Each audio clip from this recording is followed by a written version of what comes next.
पाठ नंबर 4 पदार्थ, धातु और अधातु। अब पाठ का नाम सबसे पहले आपके बारे में पता होना चाहिए कि पाठ किसके बारे में है। पाठ है धातु और अधातु के बारे में। सबसे पहले आपको पता होना चाहिए कि पदार्थ क्या चीज़ है। ऐसी कोई भी चीज़ जो कुछ ना कुछ स्थान या वजन हो उसमें क्या कहलाती है, पदार्थ कहलाती है। कोई भी वस्तु हो सकती है, जैसे कार है, कार क्या है, इसमें वजन भी है और यहाँ स्थान भी घेरती है, तो यहाँ क्या है, पदार्थ है।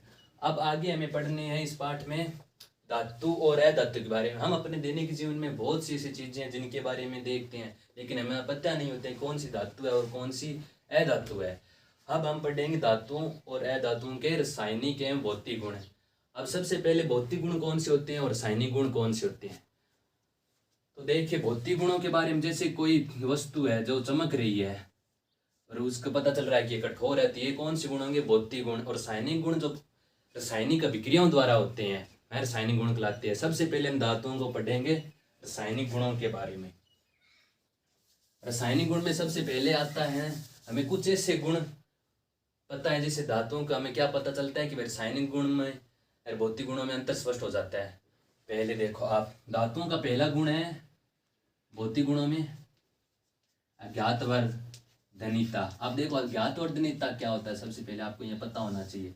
अज्ञातवर्धनीयता क्या होता है, आपने देखा है कि सुनार हो, लोहार हो, ये क्या करते हैं, इनके अंदर लोहा होता है, लोहे को क्या करके हम पीटते हैं, तो ये क्या होता है, जब इसे ज़्यादा गर्म करके पीटा जाता है तो लोहा क्या होता है, एक चादर के रूप में बदल जाता है। धातुओं का वह गुण है जिसके कारण उन्हें पीट कर पतली चादर के रूप में बदला जा सके, क्या कहलाता है, अज्ञातवर्धनीयता कहलाता है। पहला गुण ये हो गया धातुओं में।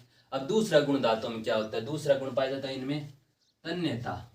तन्यता का अर्थ क्या हुआ, धातुओं में कुछ विशेष प्रकार के गुण होते हैं, जैसे धातुओं को एक खींचकर पतली तार के रूप में बदला जा सकता है। जैसे सोने है, सोना सबसे तन्य धातु कैसी है, क्योंकि सोने से 2 ग्राम सोने से हम कितनी लंबी तार बना सकते हैं, 2 किलोमीटर लंबी तार। ठीक है, दूसरा गुण ये हो गया तन्यता। तीसरा गुण आपने देखा होगा कि मंदिर की घंटी हो या स्कूल की घंटी हो, वह टकराती है तो सतह से क्या उत्पन्न करती है, ध्वनि उत्पन्न करती है। ठीक है, तो धातु में तीसरा गुण पाया जाता है ध्वनि का। लेकिन आपको पता है कि कोयला है, घरों में प्रयोग करते हैं कोयला, तो वह क्या है, वह किसी सतह से टकराता है तो आवाज उत्पन्न करता है क्या, नहीं करता है। तो लेकिन लोहे की घंटी है जो किसी सतह से टकराती है तो क्या उत्पन्न करती है, आवाज उत्पन्न करती है। तो तीसरा गुण पाया जाता है धातुओं में ध्वनि गुण। अब देखो ध्वनि क्या होता है, धातुओं का वह गुण है जिसके कारण धातु क्या उत्पन्न करते हैं, ध्वनि उत्पन्न करते हैं, ध्वनि गुण कहलाता है। तीसरा गुण हो गया। चौथा गुण देखो आप धातुओं का, आप देखो चौथा गुण है धातुओं में, हमने देखा है कि धातुएं विद्युत में उष्मा की सुचालक होती है। जैसे तांबा है, हमारे घरों में आपने देखा है कि घरेलू जो खंभे लगे होते हैं हमारे आसपास, उनमें कौन सी धातु से तार बनी होती है, तांबे की, तो वो क्या होती है, विद्युत की सुचालक होती है। तो धातु में तीसरा गुण पाया जाता है विद्युत के सुचालक का। ठीक है, तीसरा गुण हो गया। चौथा गुण देखो धातुओं में, तीसरा गुण ध्वनि का, चौथा गुण है विद्युत के सुचालक का। अब आपको पता है कि धातुओं में ये गुण पाए जाते हैं, तो आप पहचान सकते हैं कि धातुएं कोई भी वस्तु है जिसमें क्या हो, एक तो ये अज्ञातवर्धनीयता हो, तन्य हो, ध्वनि को, विद्युत के क्या हो, सुचालक हो। अब धातुएं में पांचवां गुण देखो, पांचवां गुण, धातुएं क्या होती है, चमकीली होती है, चमकीली और कठोर। आप घरों में देखिए, आपने महिलाएं क्या पहनती है, सोना पहनती है, चांदी पहनती है, तो उनकी चमक कैसी होती है, वो चमकीली नहीं होती है। तो सोना क्या है, चमकीली धातु है, और चांदी भी क्या है, चमकीली धातु है। ठीक है, अब आगे आपको पता है धातु जैसे लोहा है, लोहे को हम पीटते हैं तो वह लोहा कठोर होता है या मुलायम होता है, लोहा क्या है, कठोर होता है। तो ये सभी गुण धातु में पाए जाते हैं। धातुएं ज्ञातवर्धनीयता होती हैं, तन्यता होती हैं, ध्वनिक होती हैं, विद्युत उष्मा की सुचालक होती हैं, चमकीली होती हैं, कठोर होती है। ये धातुओं को क्या है, भौतिक गुण है, जिसे हम देख कर पता लगा सकते हैं कि वह धातुएं में, जिसे हम देख कर इन सभी गुणों को हम देख कर पता लगा सकते हैं, वो भौतिक गुण कहलाते हैं। अब देखो आगे है अधातुओं में क्या होता है, अधातु में देखो, अधातु में होती हैं, अधातु ना तो विद्युत, पहला गुण अधातु में न तो ये विद्युत की सुचालक होती है, ये विद्युत की कुचालक होती है। ठीक है, पहला गुण ये। दूसरा गुण ये न तो तन्य होती है। तीसरा गुण, ये न कठोर होती हैं। आप देखो ये सभी उल्टे हैं। धातु में क्या थी, ये सुचालक थी, लेकिन यह धातु में ये क्या है, उल्टा है सिस्टम। ये इसमें न तो विद्युत की क्या होगी, कुचालक होगी, विद्युत की न तो ये सुचालक होगी, नहीं ये तन्य होगी, नहीं ये कठोर होगी।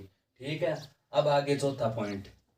अब देखो धातु है, धातु में आपको अगर कोई पूछ ले कि अंतर स्पष्ट करना है तो यही अंतर आएंगे कि धातु विद्युत की क्या होती है, सुचालक होती है, लेकिन अधातु विद्युत की क्या होती है, कुचालक होती है।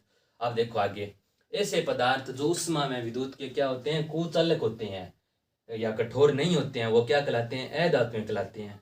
अब आगे आपसे पूछ उदाहरण कौन से हैं, जैसे भाई धातुओं के उदाहरण, धातुओं के उदाहरण तो आपको मैंने पहले ही बता दिया था। जैसे धातुओं के उदाहरण देखो आप पहले, धातुओं के उदाहरण, धातुओं के उदाहरण में है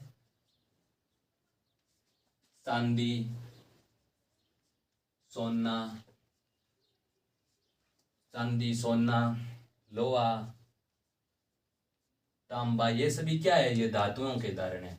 अब अधातुओं के उदाहरण देखो, अधातु न तो कठोर होती है, नहीं विद्युत में उसमें भी कुचालक होती है। अधातु में जैसे कार्बन, नाइट्रोजन, ऑक्सीजन। अब ये कार्बन, हाइड्रोजन, नाइट्रोजन, ऑक्सीजन, ये सभी क्या है, ये गैस है। तो अधातु में जितनी भी जो भी गैस होगी वो किस में आएगी, अधातुओं की कैटेगरी में आएगी। ठीक है, तो ये धातुओं के, अरे धातुओं क्या पढ़े थे हमने, भौतिक गुणों के बारे में पढ़ेंगे। इसके बाद हम नेक्स्ट पार्ट में पढ़ेंगे कि धातुओं और अधातुओं के रासायनिक गुणों के बारे में। ठीक है।